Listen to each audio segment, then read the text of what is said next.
Earthy had taken off his toe. And Chowdhury.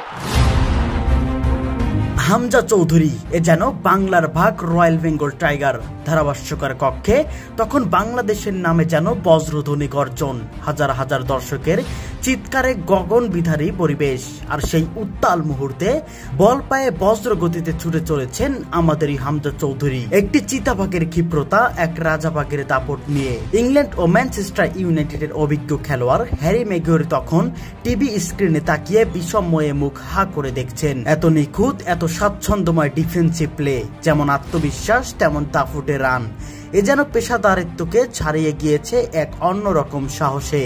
বিস্তারিত রিপোর্টে। English চ্যাম্পিয়নশিপের সেমিফাইনালের দ্বিতীয় লেগে নিজেদের মাঠে ব্রিস্টল সিটির বিপক্ষে ৩-০ গোলের লিড নিয়ে মাঠে নামেন শেফিল্ড ইউনাইটেড। প্রথম থেকেই তারা মাঠে নামেন ডিফেন্সিভ কৌশলে, আর ঘরের মাঠের দর্শকরা যেন প্রতিটি মুহূর্তে তাদের হৃদয় ঢেলে দিচ্ছেন গ্যালারি থেকে। তবে বাঙালিদের জন্য বদলে যায় ম্যাচের ৩৮ মিনিটের ঘটনায়। একটি কর্নার কিক থেকে গোলের জন্য মরিয়া ব্রিস্টল সিটির ফুটবলাররা যখন বলকে জালের দিকে ঠেলে দিতে চায়, ঠিক তখনই বজ্র সময় ক্লিয়ারেন্সে নিজের পায়ে বল নিয়ে নেন হামজা চৌধুরী। কিন্তু এখানেই থেমে যাননি, বলটা যেন নিজের আত্মা দিয়ে ছিনিয়ে নিয়ে ছুটলেন চিতাবাঘের বেশে।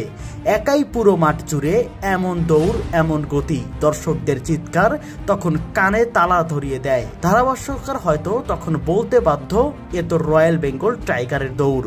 ফুটবলে এমনটা সাধারণ মনে হলেও বাঙালির কাছে এতটুকুই ইমোশনালের জায়গা হয়ে দাঁড়িয়েছে। এক হামজা চৌধুরী বদলে দিয়েছে ফুটবল নিয়ে বাংলাদেশের স্বপ্ন দেখা।